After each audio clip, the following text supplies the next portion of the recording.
Alright, so we have a package. Ano kayong laman nito? So check natin.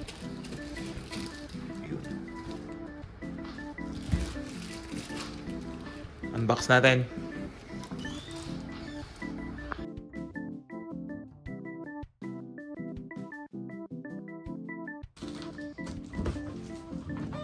Okay! So may dumating akong package. I think from Stringer PH. So let's unbox. So live to guys. First time ko lang din makikita. I think I have an idea of what this package is. But let's look at it together.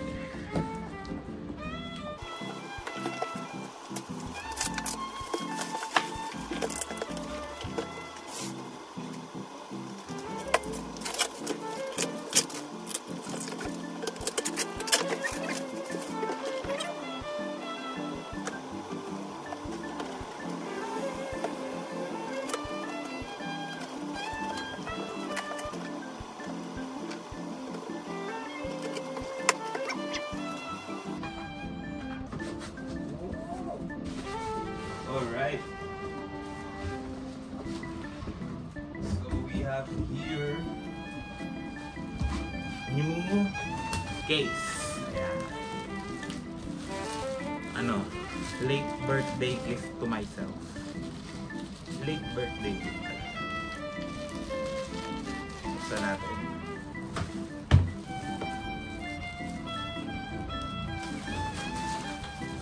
Okay.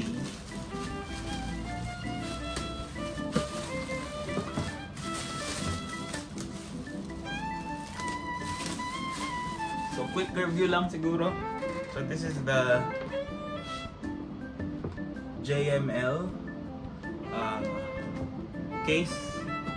It's made of, I think, polycarbonate siya. Parang ang cute niya for me. So it's very compact, very small, and very lightweight actually. Parang maganda din to. The handle is made of soft touch. I'm not sure if it's rubber or plastic, pero soft touch siya. And then there are 1, 2, 3 latches, and then the hinges are at the back. So you could have dito, pwede tayo maglagay ng straps, backpack straps, or side straps. So yun yung mga pwede natin. Again, it has a handle here. Very lightweight actually, no? Ewan ko lang pag nilagyan na siya ng violin. So let's try to open it up. So the latches are easy to open. Here is the insides. Ayan. Medyo may silicone. So before you put in any instrument inside, make sure to let it breathe muna, no? Especially for new cases. Yeah. So 2 bow holders. It's very compact, diba? Liit ka lang, pero 2 bow holders. What do we have here? We have an adjustable placement ng neck ng violin. So I think kung 3/4 yung violin mo, pwede mo siyang i-adjust. This is the cover. So para siyang faux leather. I'm not sure kung anong material, but it looks nice. Ganda rin. Ayan, tagalin muna natin yung laman.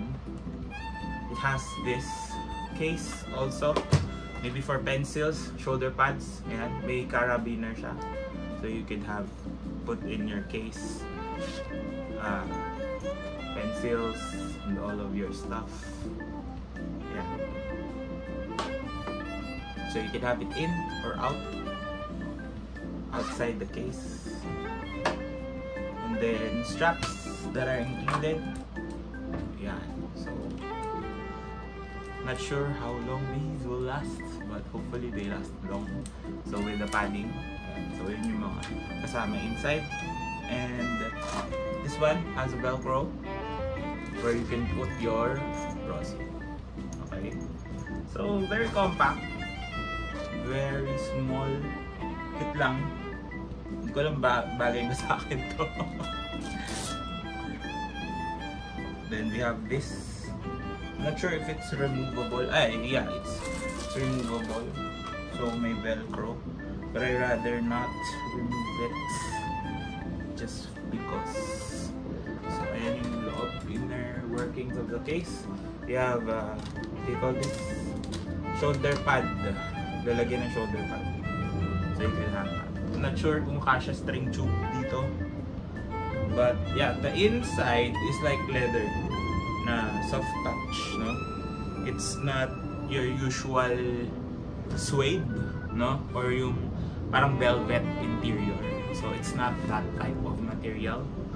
But yeah, looks nice, looks good, looks premium. So you can get this over on Stringer PH shop.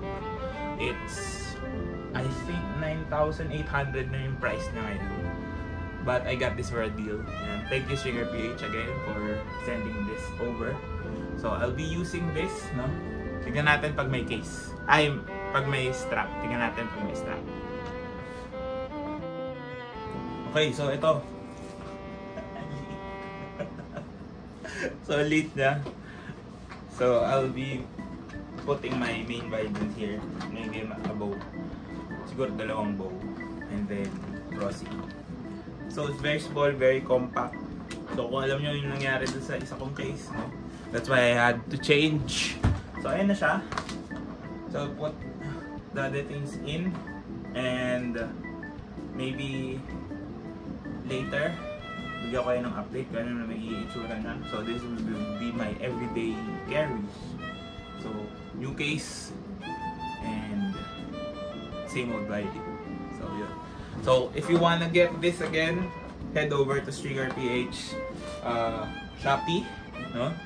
Or you can also message them over on Instagram kasi they have other options as well if you wanna get your hands on this. So ililink ko na lang din yung Shopee page where you can find this. Again, this color I think is called bluish gray or blue. So ito yung pinili ko kasi mukha siyang ano, Honda. Mukhang sasakyan na yung color niya.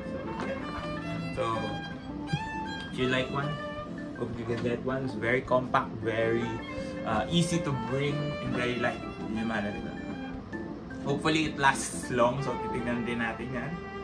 We'll be doing follow-up reviews on all these products, and of course, if you want to see more content like this, of course, subscribe to my YouTube channel. Follow me on all my socials. All the links you need down in the description box below.